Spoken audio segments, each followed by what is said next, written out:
today in psychology, the another cognitive process we are going to see, that is our learning. In previous lecture, we have completed our sensation and perception. So another cognitive process of our mind, that is our learning. So let's see what is learning. So as the word suggests, learning, that means to learn something new which we are gaining from the environment. So that is the learning. So this learning is a whole process. Learning is going to start from the birth stage only. Before the birth also, in mother's womb, the baby is going to learn. So that is your learning process. When we talk about this learning, it starts from the very beginning stage of our life. In all the individual's life, we have the learning process. On each and every stages of our life, we learn something new things. So that is our learning. So we can say that this learning is a continuous process. We start learning from our childhood at the stage of our adulthood and the old aged period. So let's understand this learning further with the definition of this learning. So here we have the definition of learning. The term learning covers every modification in behavior. Why this learning is needed? Because we need to change, we need to modify our behavior or someone else's behavior. So that modification in behavior, by observing someone or by other ways, what changes we are bringing in our own behavior, that process is called as the learning process. Somehow we are modifying or we are changing our behavior. So that is the modification in behavior to meet environmental requirement, because all the times are not same. The time is going to change frequently. So it is very important to adjust in the current situation and current scenario. So that's why the learning process is very important, so that we can meet the environmental requirement, what is required right now. For an example, that right now currently the gadgets are very important to live our life. So as per the requirement of the environment, we are learning to operate our cell phones, our computers, other softwares and everything, our social medias. So that is called as learning. With the change, to adjust in the particular environment or to adjust in the situation, we are modifying our behavior. So that is called as the learning process. So this definition of learning has been given by Gardner Murphy in 1968. After definition, let's see the nature of learning. How should be a learning, or what actually a learning is. So here we have some points in nature of learning, that is, learning is a process. So as we have discussed in our introduction, learning is a process. That means it is not only one product that at one time only that is going to happen. The learning is a whole process which is going to take place in a very long way, in a steps or in a channels. We start learning something from our childhood, from our infancy to our old aged period, in all and every aspects of our life. So that is called as a learning process. The next nature of learning is, it involves all those experiences and training of an individual. So that means we learn from the experiences. One thing we are observing, we have experience, and from that experience we are learning something new. So that is the experiences and training of an individual. That means this learning gives us a training that how something better we can do and we can implement in a better way next time. So that is the training of an individual. The actually learning provides the training to the individual or to ourself. So that is the nature of learning. The another point is, not always bring improvement or development in positive direction.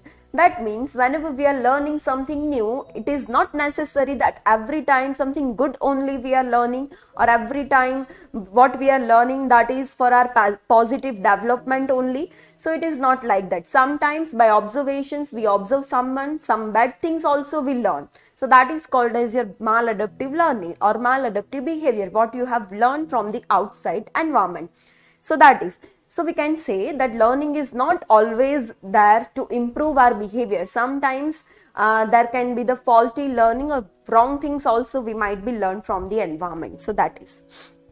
After that, learning prepares an individual for the necessary adjustment and adaptation. So as we have discussed that current environment requirement that we want to meet up, so that's why we are learning something new things. So to adjust in the current situation or current scenario, it is very important to learn. So whenever we are learning, the reason or a motive behind that learning process is to adjust in the current situation. So that is the necessary adjustment and adaptation. We need to accept something, new situations or new things or new events in our life.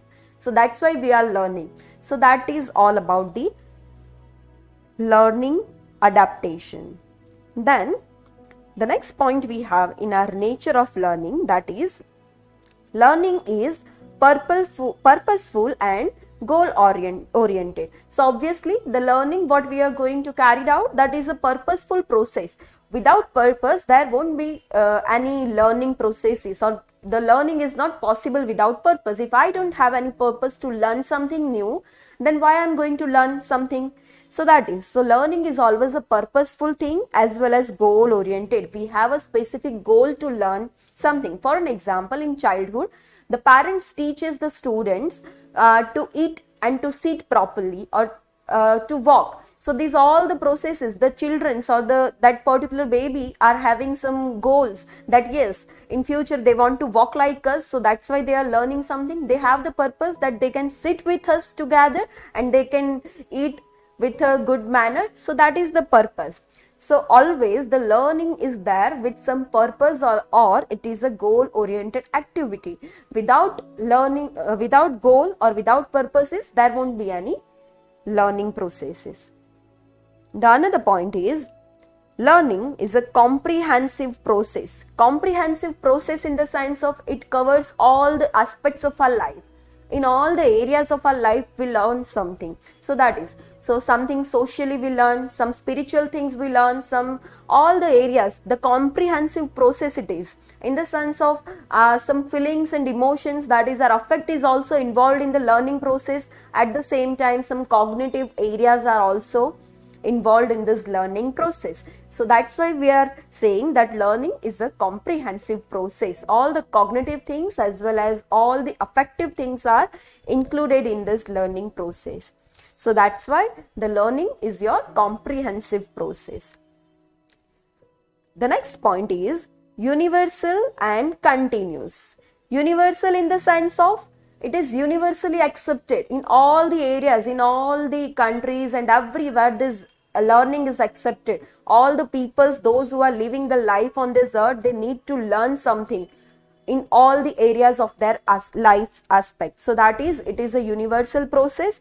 At the same time, it is a continuous process. As we have discussed, continuous starts from the infancy or our childhood to the old age. So that is, it is a continuous process. To meet the requirement of different age or growth and development, we need the learning. So that's why the learning is a continuous process. The next point is learning is transferable from one situation to another. That means whatever we have learned, that is transferable from one situation to another situation. We can implement that learn things in a different situation. So that's why the learning is a transferable.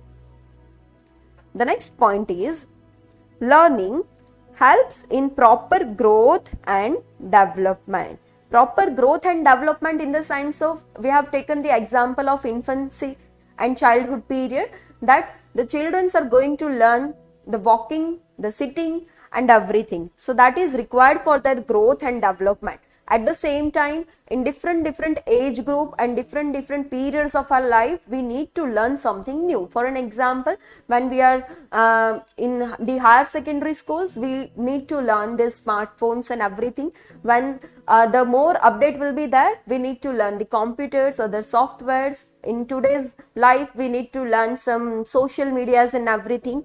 So that's why for the growth and development of the human being or individual, the continuous learning process is required. So that is learning helps in proper growth and development. After that, learning helps in balanced development of personality. To develop the personality of the individual also, the learning is very important for development in our personality. How to behave, how to react in different situation, what to say and where to say. These are all the things we learn by observing something. Whatever we are today in our life, that is the result of learning only. Somehow and somewhere we have learned from someone something. All the things we have learned from someone. Some of the things we have learned from our parents. Some of the things we have learned from our teachers. Some of the things we have learned from some strangers by observing them. So this is the learning. So what we are today, that is the result of the learning process. There is no any one single thing the individual is doing by their own self. All the things the individual are doing, that is the learning only. They have taken the help from something, some objects, some things, some events or some individuals, and from all these things we learn. So that is the nature of learning. After the nature of learning, we have types of learning. So here are the different types of learning. The stimulus response learning. Next is your perception learning. Then your verbal learning, motor learning, concept learning, problem solving learning, attitude learning, and your paired associate learning. So these are the different types of learning. All these types one by one we are going to see in detail. Let's start with first one, that is your stimulus response learning. So the stimulus response learning, stimulus, that means any stimuli which is helping us to learn something, the stimuli which is acting, which is active, so that we can learn something from that. So that is your stimulus. On that stimulus, on the basis of that stimulus, what behavior we are exhibiting, what response we are giving, so that is the response. So that is your stimulus response learning. That means as the result of that stimulus, any response we are giving to that particular stimulus. So that is your stimulus response learning. Let's see this. Conditioning learning involves the conditioning of respondent behavior. Conditioning learning in the sense of to learn something, someone is giving us some conditions. They are giving some criteria that yes, you do these things and you will get this. So that is, so to fulfill or to achieve that particular condition things, what conditions are there, to fulfill that conditions we are exhibiting our behavior. So that is the condition learning. So condition learning involves the conditioning of respondent behavior. That means right now the learner who is learning, they are the respondent. So what they are behaving, that is the respondent behavior through a process of stimulus association and substitution. Stimulus association, as the result of that stimulus, what response we are giving, so that is called as your substitute. We are substituting by our behavior. So that is, so for that particular stimulus, we are giving a response. So that is our substitution. So that is called as your conditioning learning. Establishment of connection between sensory systems and motor systems. So that is your stimulus response learning. That means to establish some connection in our sensory system and the motor system. For an example, from the external stimuli, from the environment, with the help of external stimuli, with the help of our sense organs, we are sensing something, and that information will pass to your brain. Then brain is again going to interpret this information and they are going to give meaning to your sensation, and after the meaning of that sensation we are going to give our response. So that is your motor response. So we have this sensory system and motor system connection while we are talking about this stimulus response learning. So in this stimulus response learning, we have two types of learning. That is, the first one is your classical conditioning and the another one is your instrumental conditioning. So your classical conditioning is association between two stimuli. So what is the two stimuli? The first one is your unconditioned stimulus and the second one is your conditioned stimulus. Unconditioned stimulus, that means a stimulus which is not giving us any conditions. They are not giving us any conditions to exhibit some behavior or to learn something. So that is your unconditioned stimulus. At the same time, conditioned stimulus, that means they are giving us, they are providing or they are creating a situation of any conditions that yes, you do this and you will get this result. So that is your conditioned stimulus. To achieve that conditioned stimulus, we are giving our behavior or we are exhibiting our behavior or what we are learning, that is the result of our conditioned stimulus. So that is two things, unconditioned stimulus and the conditioned stimulus. So association between these two things are called as your classical conditioning. This stimulus response learning that we are going to see in detail in our principles of learning or theories of learning as well. So at that time we are going to learn these things in detail with the help of this Pavlov's classical conditioning theory, the dog and the ring and the bell. So that we are going to learn in detail in our principles or theories of learning. The another one thing is your instrumental conditioning. Instrumental conditioning is an association between a response and a stimulus, allows an organism to adjust its behavior according to the consequences of that behavior. That means this is going to create some association, instrumental conditioning, that is creating some association between a response and a stimulus, that what response we are giving and what stimulus is present outside the environment.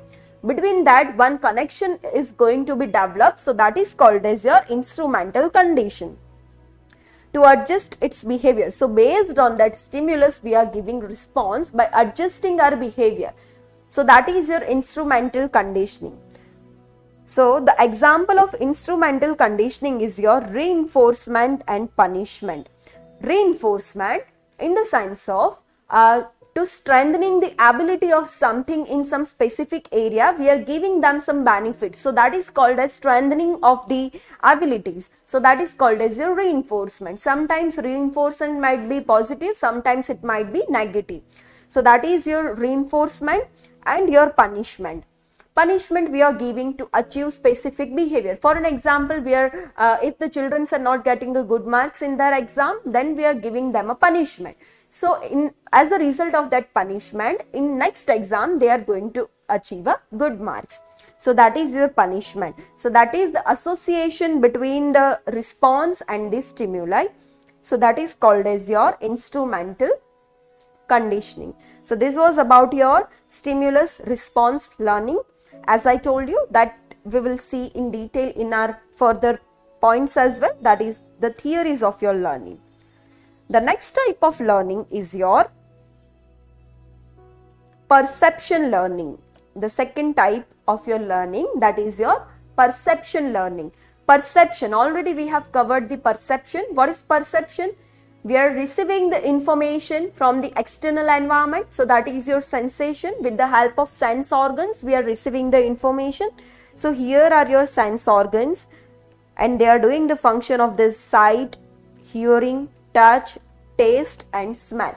So these 5 sense organ we have and they are doing this 5 sensory functions or experiences. So they are receiving the information from the external environment.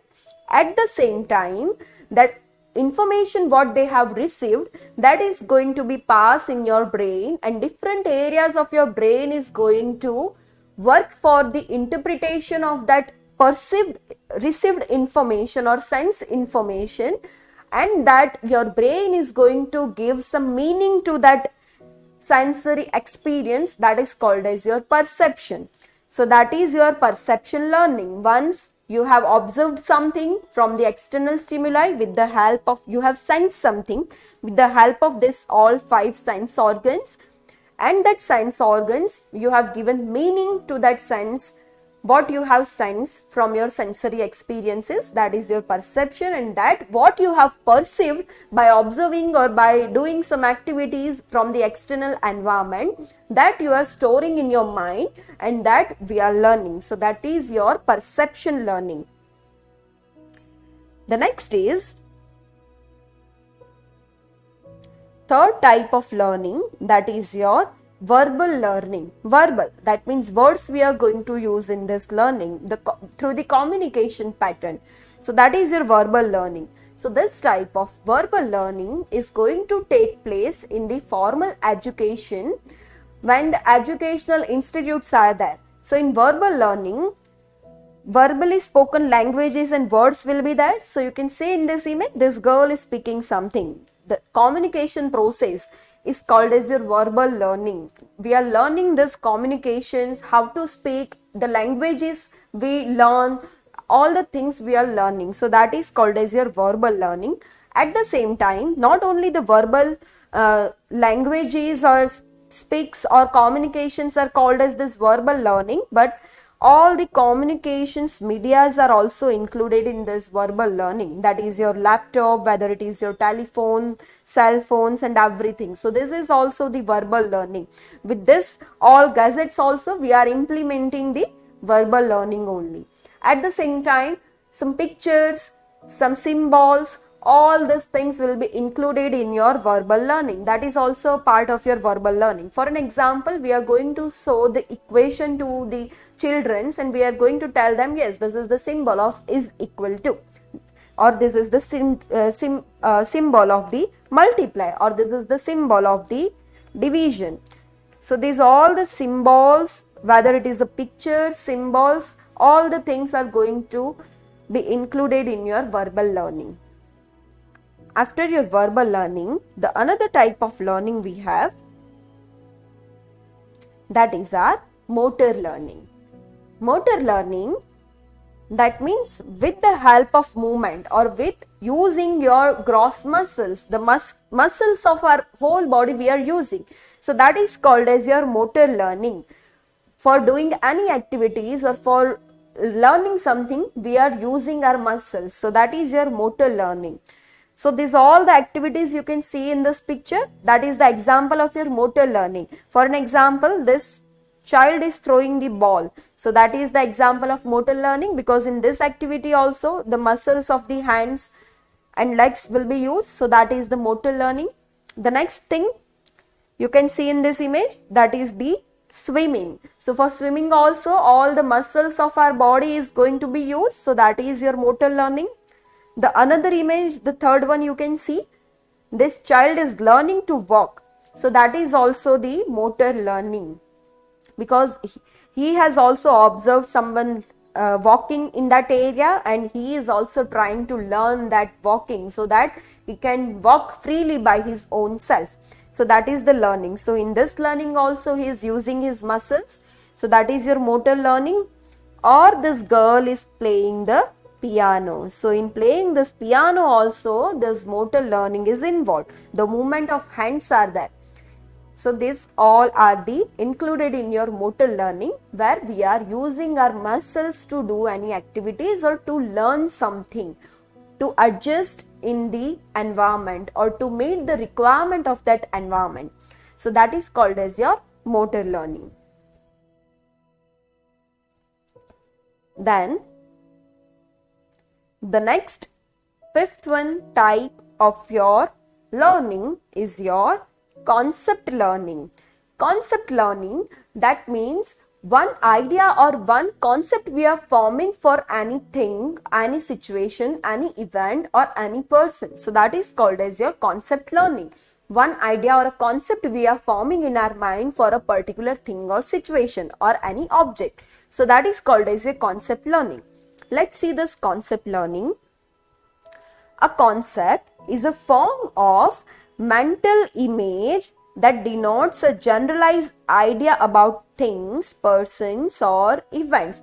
That means any image which is going to created in our brain after seeing or after speaking or after hearing about that particular things, persons or events. So that is called as the concept. For an example, right now someone will speak the name of any individual in front of me, and the whole image of that particular individual are going to be created in my mind, and I'll think that yes, this individual is very good, he has a good skill of communication, he is good in her personal life, in professional life. So that is called as the concept. I'm going to give that image of that individual is going to create it into my mind, and I'm going to add, or I'm going to gather some information about that particular individual by comparing the other things at the same time, and I'm going to create some idea about that particular individual. So that is called as your concept learning.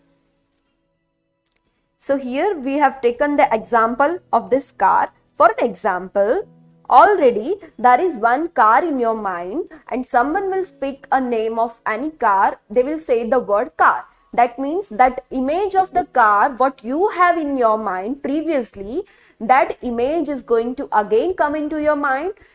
Though that man has just told you the one word, that is car, all the similarities and dissimilarities, what other cars you have shown in the road, so that also will come into your mind, and you will try to compare that information. So that is called as the concept learning. For an example, if I like the Jaguar car, and the one will say the word car, and in my mind there will be the whole picture of that Jaguar car with my favorite color, that is white.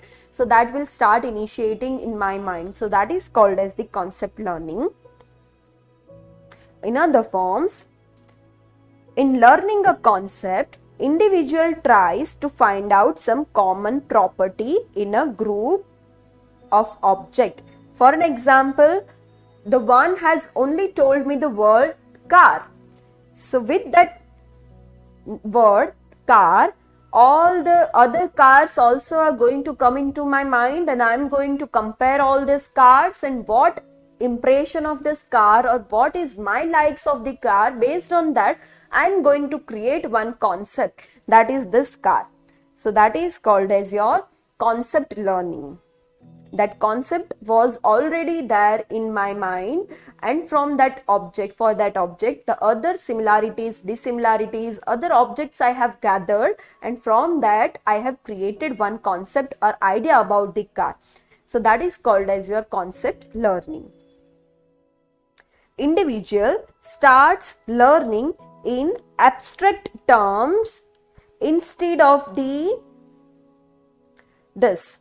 So that is your abstract. So individual starts learning in abstract terms. That means what is already in their mind, what thoughts or what things are already there in their mind. So based on that abstract, they are going to start thinking, and they are going to start creating their concept instead of the concrete things which is actually there in the environment or in the presence. So instead of that, the individual will start creating their own concept based on the things what abstract they have in their mind. So that is your concept learning. Next type, that is your sixth one. So that is the another type of learning, that is your problem solving learning. So name itself says problem solving learning.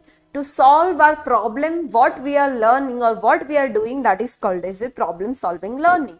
For an example, we have one problematic situation, and to solve that problem, we are learning something or any activities we are doing. So that is called as your problem solving learning. So this type of problem solving learning, it is a higher type of learning because the higher mental functions are required for this problem solving learning. Higher mental functions in the sense of your all the cognitive abilities which is required to solve the problem, that is your intelligence level, your knowledge, your aptitude, your attitude, your memories, and everything will start working together to solve that particular problem. So that is called as your cognitive abilities for problem solving learning. For an example, I am facing one issues in my life, and to solve that particular problem, I'm going to implement my memory that yes, one individual was also having this type of problem, what he has done in that situation. So that thing, knowledge about that particular problem, so that is also going to come into that problem solving learning. Then my attitude, what is that problem, how I am considering that problem, that is the easiest or the worst problem, what I am not able to, which I am not able to going to solve it. So all this cognitive abilities, that is your knowledge, thinking power, memory, this intelligence level, all the cognitive abilities which are the higher mental functions of our brain. So that all the things we are going to implement here in our problem solving learning. So that is your problem solving learning. The next type of learning is your attitude learning.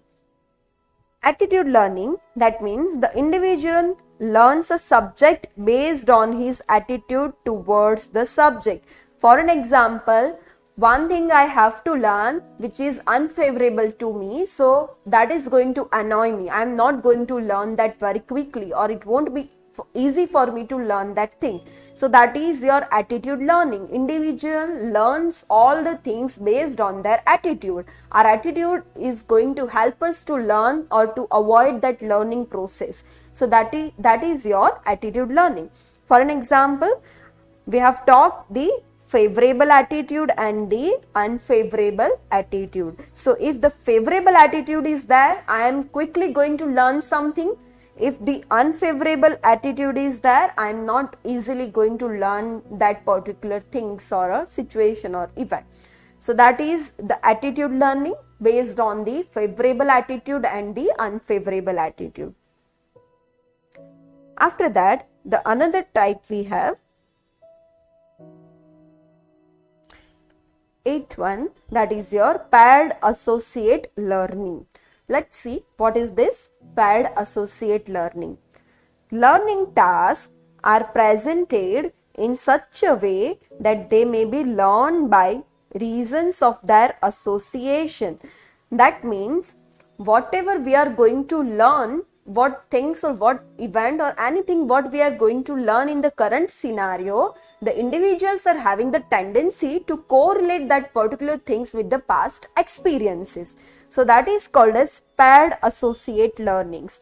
Any task which is presented, learning tasks are presented in a such a way that they may be learned by reasons of their association. We are going to associate something.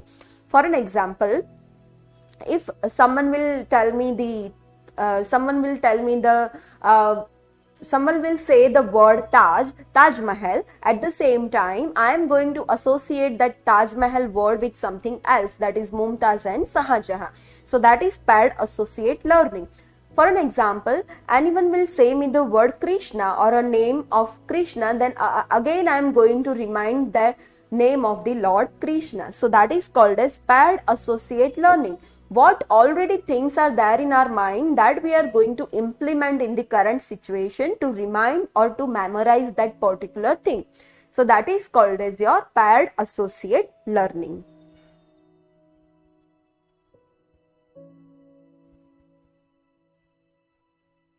So that all were the main types of learning. Apart from that, other types of learning also we have. So these are the other types of learning, that is your visual learning, your kinesthetic, or we can say your touch learning, and your auditory learning. So with the help of this sense organ, that is our eye, skin or our ears, we are going to learn something. All the senses will allow us to learn something or to get some sensory experience from the external stimuli and external environment. At the same time, we are going to give meaning to that external stimuli with the help of our perception, with the help of interpretation of that information, and that information we are going to store. So that is called as your other types of learning. For an example, very first time the individual has tasted the sweet thing, that might be the chocolate. So at the same time, when this again after some decades, some same taste, if the individual are going to taste, that time they can identify that yes, this is the sweet taste of chocolate, because already they have sensed these things in the previous time and they have stored this memory into the brain. So that is called as your other types of learning, that is visual, kinesthetic or auditory, with the help of all these sense organs. Some of the this type of visual, some of the learning things are like that, which includes all the types, the more than 2 or 3 types of learning. For an example, you can see this image, the person is playing chess. So while we are playing this chess, all the other types of learning will be included in this, that is your verbal learning will be included, even your motor learning will be included, even your intellectual level will be included. So all the different types of learning are going to included in this type of activity. So some of the activities or some of the learning process we have in which more than 2 or 3 types of learning are going to be included.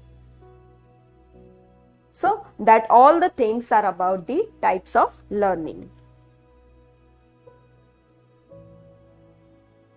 After that, next point we have learner and learning.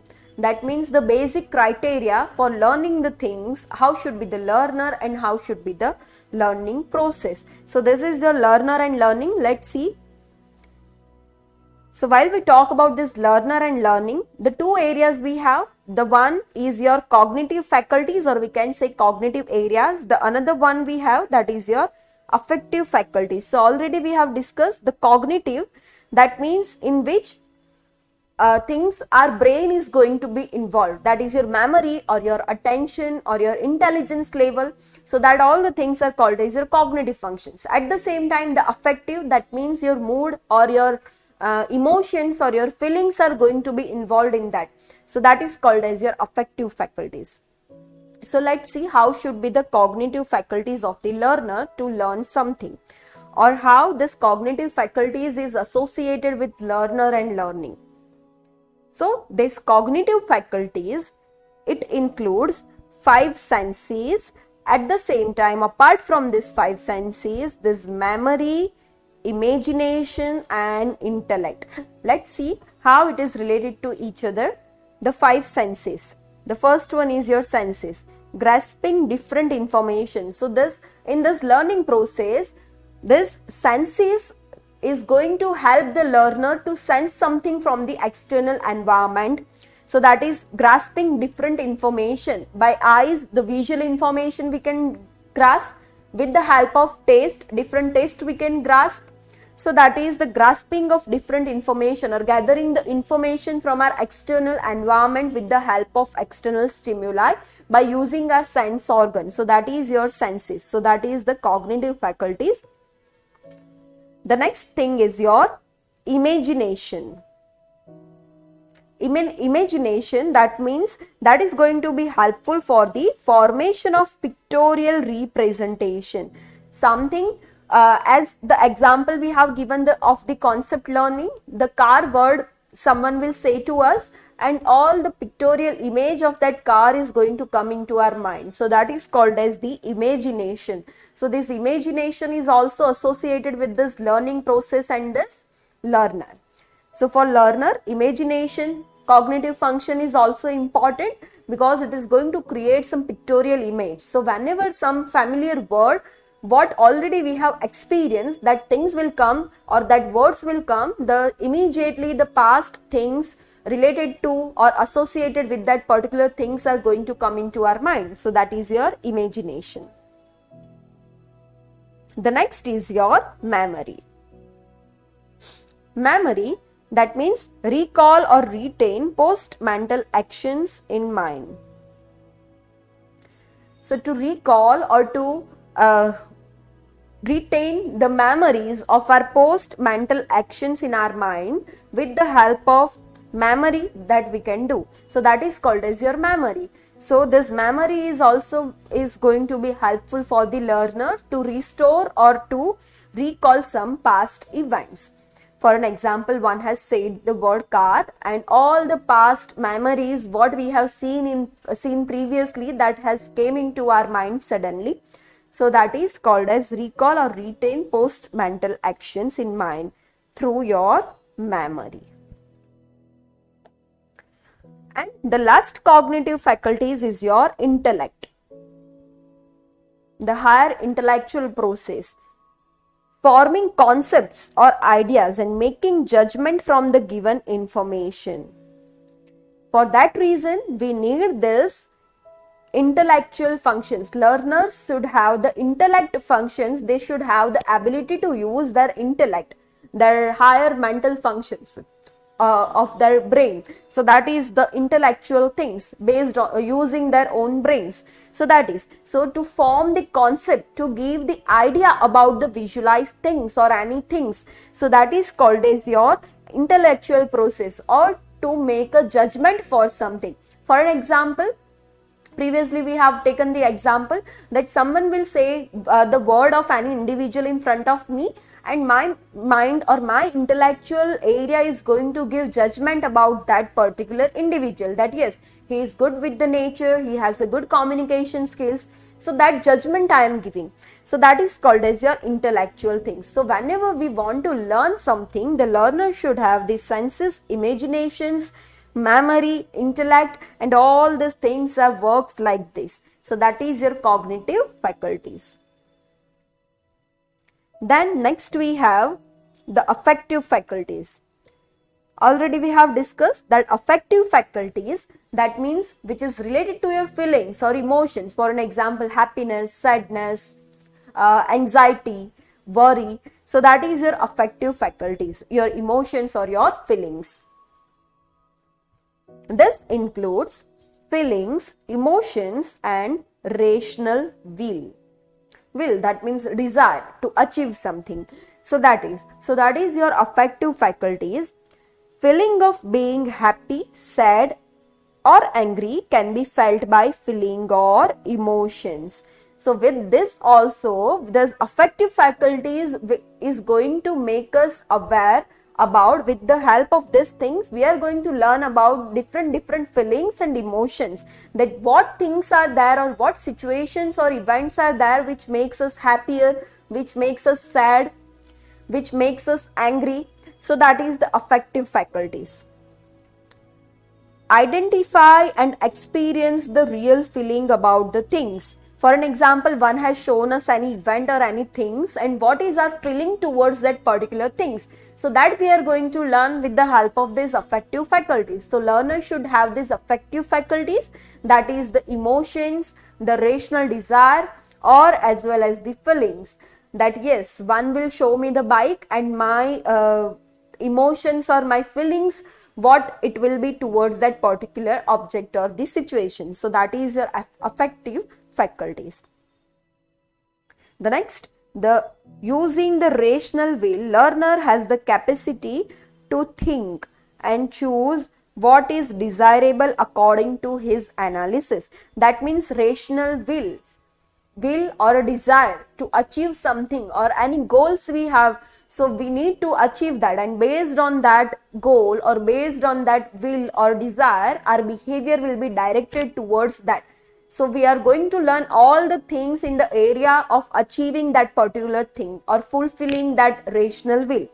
So that is, so the individual should have the capacity to think and choose what is desirable according to his analysis. That means if I want to achieve or if I want to fulfill my rational will, then what should be my behavior? That analysis should be learned by the learner while we are learning something new.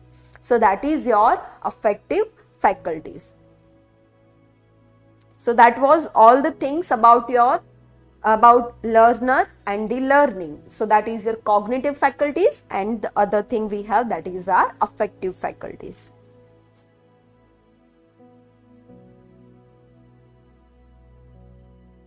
The next point we have in learning, that is our factors influencing learning.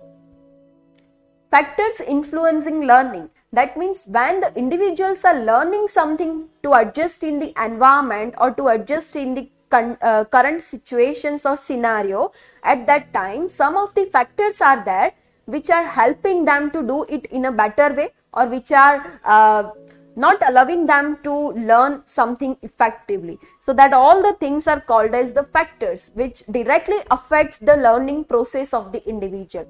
So if we talk about these factors of influencing learning, at that time the first factor or first thing which will be there, it is the learner by own himself, the learner. The another thing will come, that is the man or material, and the another thing will come, that is the methodology, or we can say this learning experiences. So main these three things we have.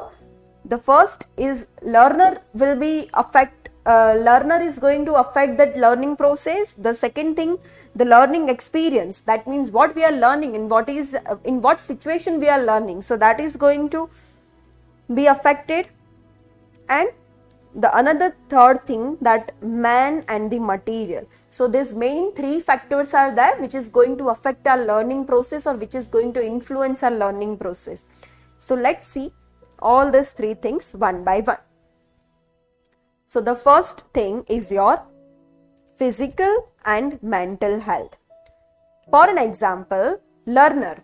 If I am the learner and I am learning something, or right now you are the learner and you are learning something but you are not physically well. If you have the high grade fever, then your eyes are not going to work properly. If your nutritional status is down, you won't be able to sit for a longer time of period. You will be lethargic, you will be fatigued, and you won't be able to pay attention towards this lecture. So all the time physical health of the learners are going to affect the learning process. If the learner are physically healthy, that time they will be able to learn something in a better way. At the same time, if the learner is physically disabled, at that time also that is going to limit the learning process. So that is all about your physical health. At the same time, the another one is your mental health. Mental health in the sense of, if our mental state is not proper, if mentally we are disturbed or confused, at that time that will lead some faulty learning process. We won't be able to focus on our learning. So that is the mental health. For an example, if we are stressed, excessively stressed, if we are anxious, if we have fear of something, so all these things, if we have the lack of self-confidence, lack of self-worth, that all the things, that mental things are going to affect our learning process. So that is your mental health. For an example, little bit of stress and anxiety are needed for the constructive manner, for the constructive learning. If I want to learn something, if I want to focus on my reading for my exams, a little bit stress to pass out in that exam, that is required. But when the stress level will be high, that is going to affect the learning process. So that all the mental health of the learner is going to affect the learning process. The next factor of learner aspect area, that is your basic potentials. Potentials, that means the ability. For an example, if the learner is not having the abilities, if the limitations are there in the learner that they are not able to learn something new, so that also affects the strengthening abilities of the learner. So that is going to affect the learning process. Strengths and the limitations of the learner is going to affect this learning process. So that is your basic potentials.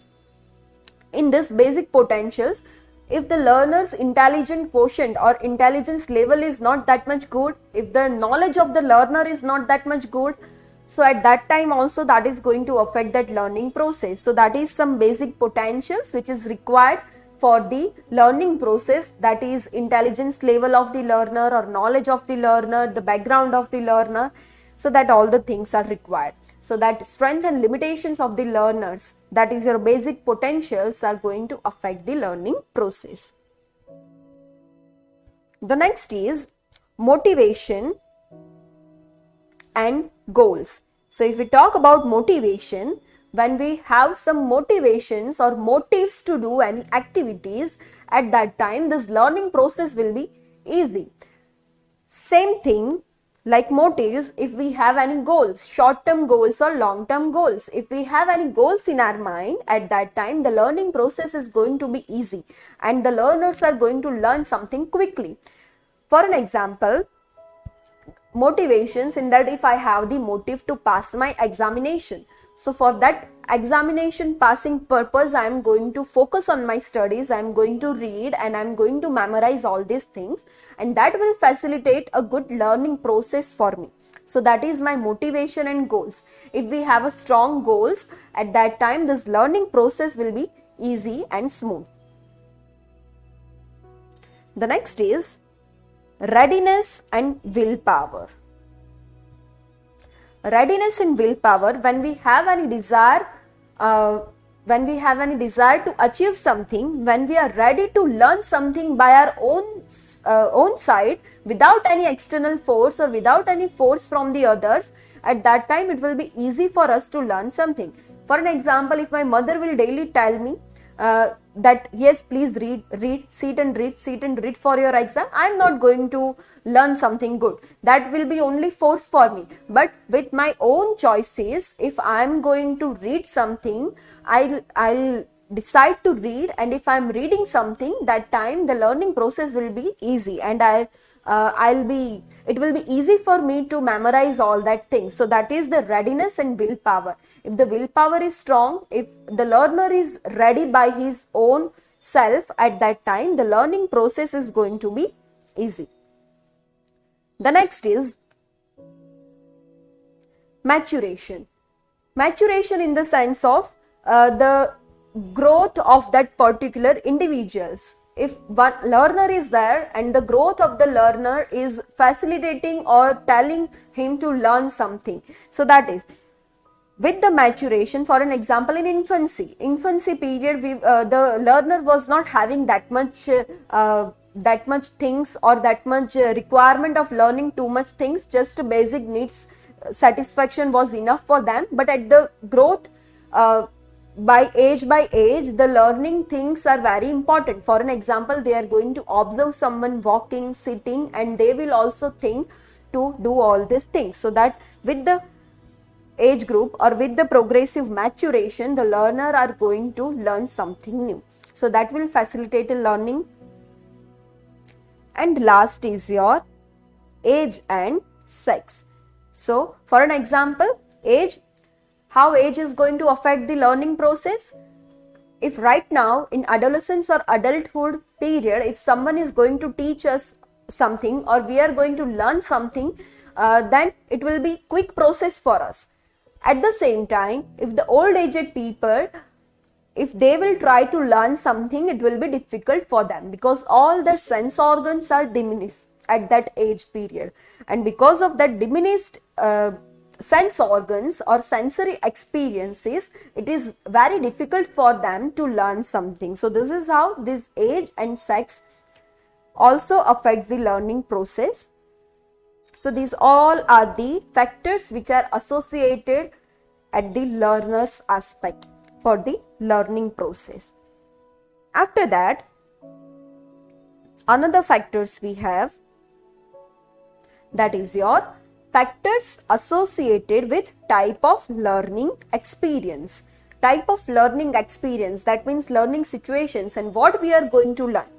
So in that, the one thing we have, that is your nature of learning experience. That what we are going to give, what we are going to learn is pleasurable to us or it is giving pain to us. So that nature of learning experience also affects the learning process. The next is methodology of learning. Which methods are going to be used for learning? So that methods of learning, what materials will be used for the learning process? So that all the things, for an example, in classroom, if students are learning something, if they are getting a good AV aids, good audiovisual aids, good video clip for that particular teaching topic, or they are getting a good content, so all that methodology, what methods we are using to teach them, all these things will facilitate a good learning in them, in the students. So that is the methodology of learning. What methods we are going to use for our teaching, or what method students are going to adapt for the learning, so that is also affects. Then next is meaningfulness of material.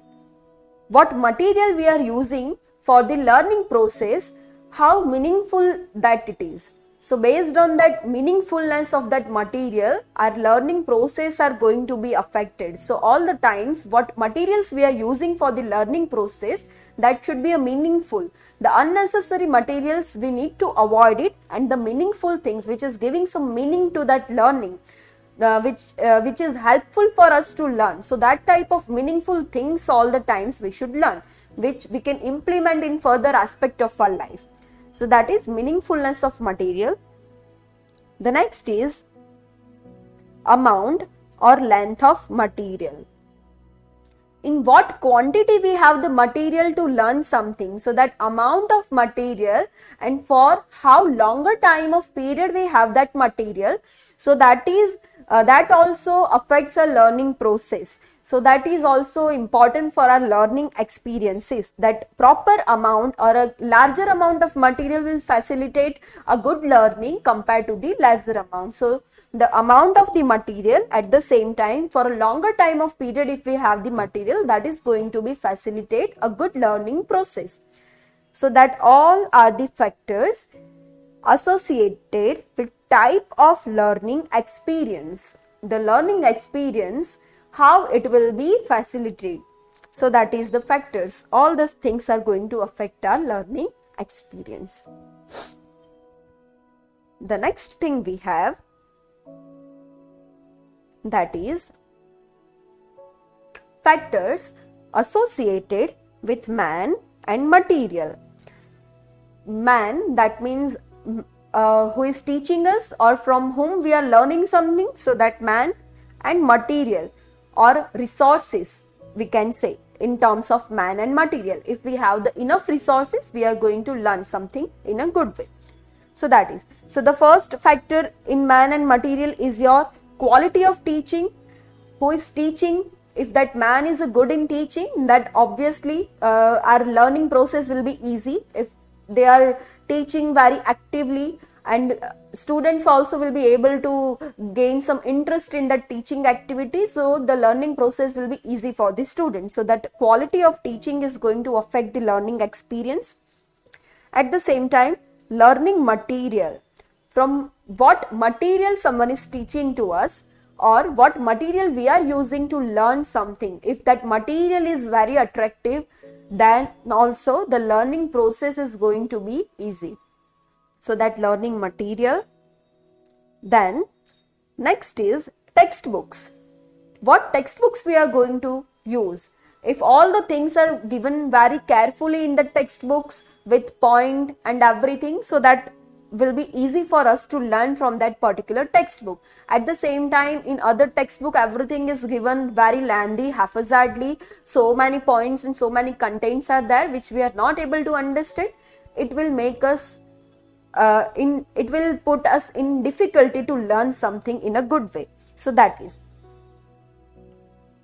Next is teaching learning aids. What teaching learning aids our teacher is using, or what teaching learning aids we are using to learn something. So that is also, if very creative and very effective teaching learning aids has been used, then it will gain the interest of the students or the learners. At the same time, if the material or teaching learning aids which are used, that is not properly visible, the words are not properly visible, the pictures what is taken in that things, that is also not a self-explanatory, that at that time this learning process will be difficult for the learners. The next is library and laboratory facilities. If the students are having a good library facilities and laboratory facilities, in library all the resources of books and everything are there, the journals are there, some articles are there, so it will be easy for them to learn.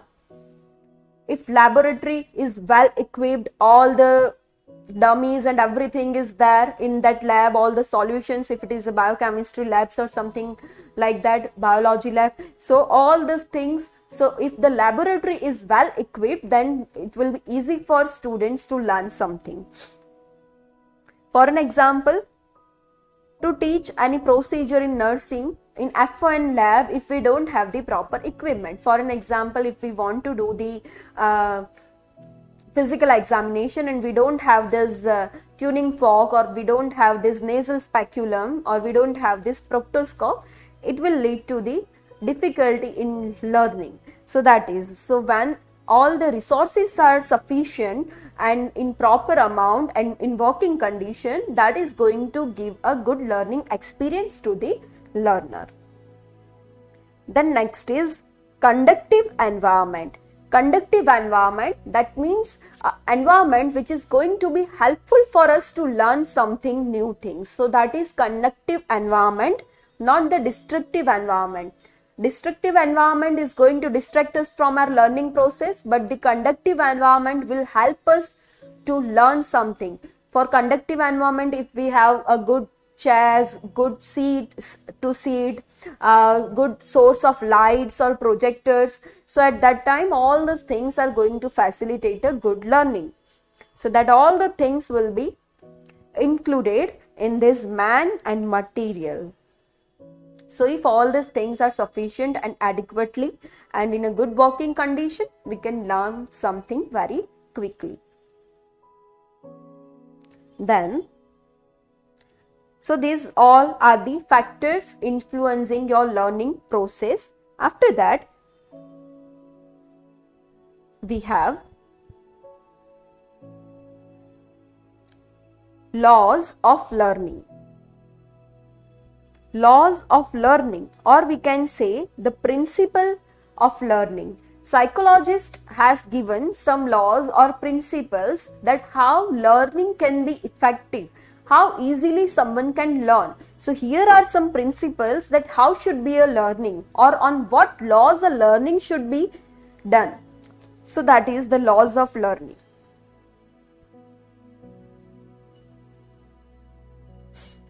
The first law is law of readiness. As we have discussed previously, law of readiness, that means individual's readiness or a preparedness for learning something new, their interest in learning process. So that is your readiness.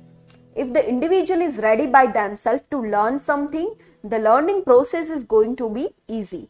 So that is. Let's see, or let's understand this one by one. Some sort of preparatory attitude or a mindset is necessary. For an example, I am ready right now to learn something new. I have already prepared my mind that yes, I want to learn or I want to focus on my study. It will be easy for me to learn something and also to memorize that things what I have learned. So that will be easy for me. So always readiness in the sense of our favorable attitude towards the learning things should be there. Then and then only we are going to learn something. We are going to achieve a good learning process or good learning experience. So preparatory attitude and a mindset is very important while we need to achieve a good learning experience. If nervous pathway is ready for action, the response quickly follow. Nervous pathway in the sense of the first thing we have learned that sensory stimuli is going to, sensory receptors are going to pass the message to our brain, and in response the brain is giving the response.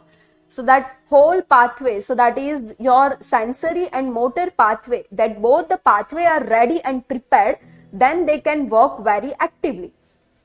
Let's understand this by the example. Before that, let's see these last points as well. The learner's reaction depends upon the readiness of the sensory and the motor neurons. That means when are both sensory neurons at the same time, the motor neurons, both the neurons are ready at that time, this learning experience is going to be very good or very excellent or very quick. Why? Because sensory neurons are ready, so they are going to receive the signals very quickly and very quickly they are going to pass this information towards our central nervous system, and from the central nervous system the motor response will also be passed very quickly. As a result, whole process are going to be very quick, very easy. So that's why the learner's readiness facilitates the activation of the sensory as well as the motor response. For an example, if we talk that I want to read something, or an learner want to read something for the if during whole, for an example, all the individuals are experiencing this same thing, whole year we are studying, but we are not able to store these things or memorize these things in our brain. While we are studying something, we are not able to memorize the things, but this same things, though it is very lengthy, though too much things or too much syllabus are there, the whole subject is there to read. When we will start reading before the day of examination, it will be easy for us to memorize all these things, or to capture all these things, or to memorize all these things in our brain. The reason is, at that time we are reading by our interest, and that is our readiness, which are making us prepared to receive some information. So our sensory neurons are going to be activated. At the same time, our motor neurons are activated, and all the informations are going to be stored very quickly in our brain. So that is the example. When students read before the day of examination, it will be easy for them to complete whole syllabus, because very quickly they are able to store all these things in their memory power, because they are already prepared, and because of their preparedness or readiness, their whole sensory systems are working very actively. So that is the thing. So that is the law of readiness. Next is another law for learning, that is your law of effect. Law of effect, that means after learning something, what effect we are getting. If we are getting a good effect, that means our learning process will be interesting, or again in the next time we will be very active to learn something. If we are not getting a good effect of that learning process, we are not again going to learn that particular thing. So that is the law of effect. Let's see this. A successful reaction gives satisfaction to the individual, and the same reaction tends to be repeated. For an example, I have learned something, and that learned thing has given me a pleasurable or a good pleasurable sense it has given me. So if it is giving me a good feeling or a good sense, that time I will be provoked to repeat that learning process, or to do that same activity again and again. So that is called as repetition with the help of this effect, because that learning experience has given me the pleasant effect or a feeling of goodness. So that is. At the same time, an unsuccessful reaction gives annoyance to the individual and tends to be inhibited.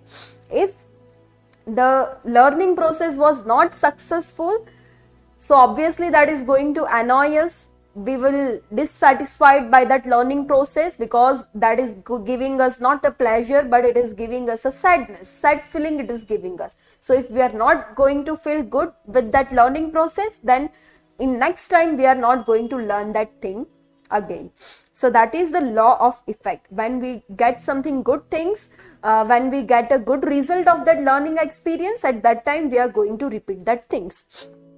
So that is the law of effect.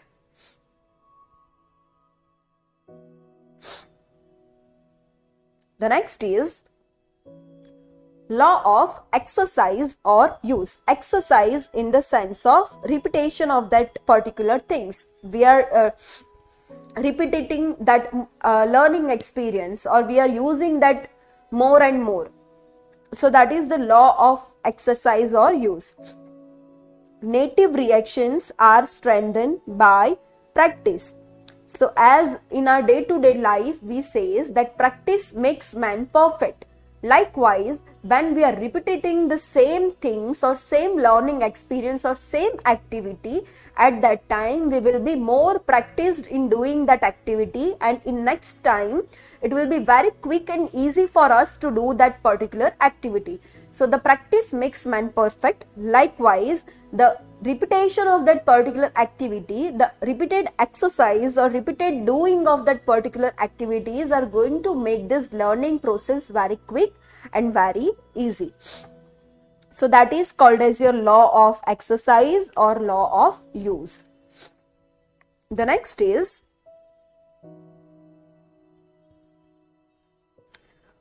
law of frequency. Law of frequency is also associated with your law of use or law of exercise. For an example, the more frequently a connection is exercised, the stronger the connection becomes. One thing, if we are repeating once, at that time the learning experience was good. Again we are repeating that same thing in a second time. Again that same thing we are repeating in a third time. Then again in fourth time. So as we are repeating that same thing again and again, it becomes a more stronger, or it becomes a more in a interesting or a good way. So that is called as a law of frequency. When the frequency will be increased from 1, 2, 3, 4, that is going to give us a more and more satisfaction. At the same time, we will be more practiced in that particular activity, and that is going to be the stronger thing. Our abilities will be strengthened in that particular area. So that is your law of frequency in learning.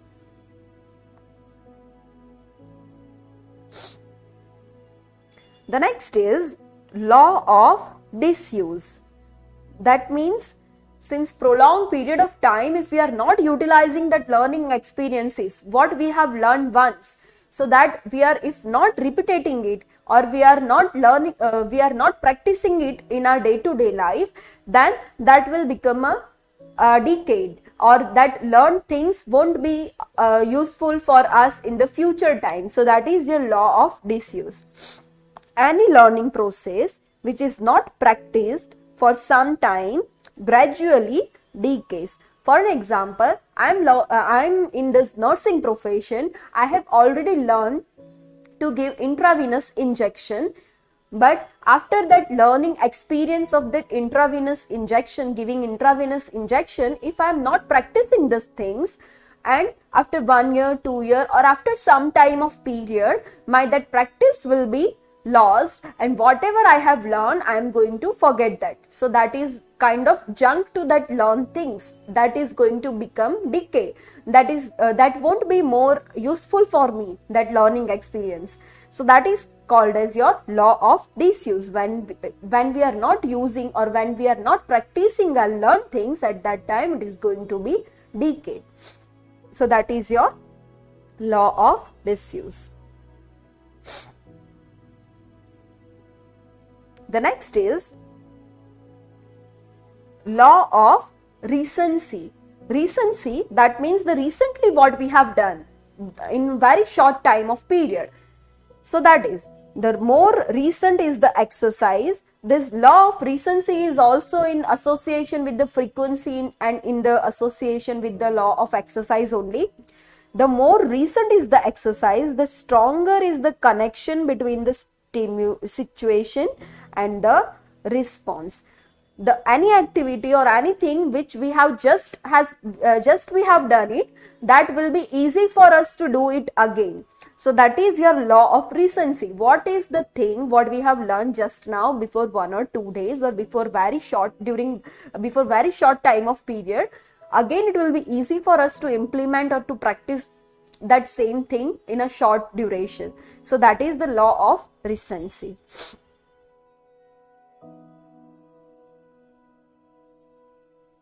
The next is law of primacy. That means primarily what things we have experienced, what we have learned, that will be the everlasting or long lasting experience for us.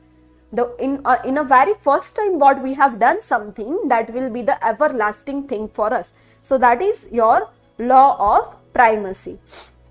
The first experiences and acts are novel and appropriate to attract attention.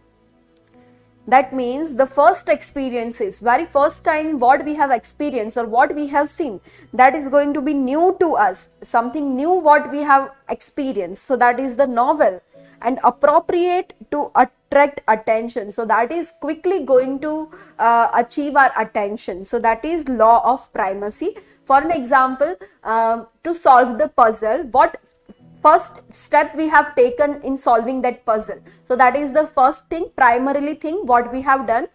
So that will be memorized or that will be stored in our brain for a longer time of period or forever. So that is the law of primacy.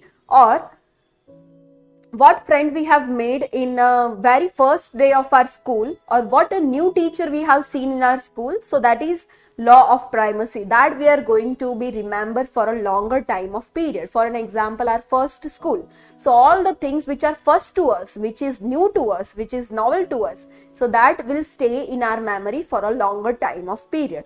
So that is the law of primacy. Then next law in learning we have, that is our law of purpose. When we have any purpose to learn something, at that time that learning process is going to be effective. As we have discussed that without purpose the learning process is not possible. So when we talk about this law of purpose, it is very important to have a definite goal in our mind while we are learning something. So with a clear or a definite goal in mind, the student works towards a definite purpose.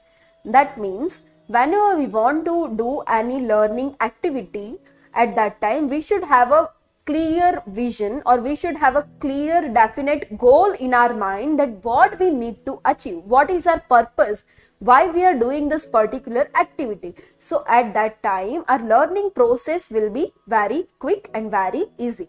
For an example, this learner is the student, and if he want to achieve a first rank in the final examination, so he has the purpose, at the same time he has the definite goal or definite purpose. So it will be easy for him to learn something. So that learning process is very quickly and very smooth for him.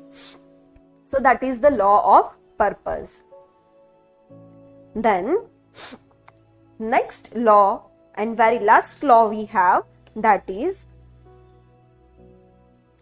law of association. So law of association, that means it is on the basis of association of ideas we can explain how one idea gives way to another and so on.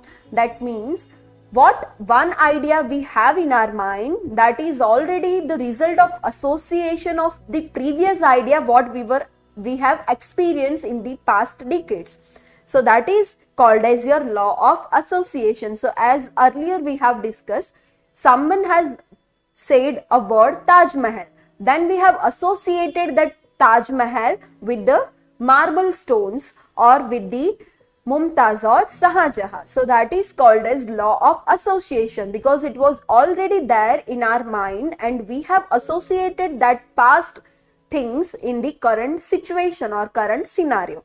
So that is called as law of association, or we can say law of similarities.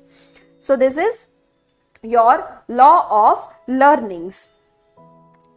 So today we have completed the learning process. In that definitions we have completed, the factors influencing learning we have completed, methods of learning and types of learning, and law of association we have completed. So that is all about your learning process. Next we will see the theories or principles of learning process, we can say.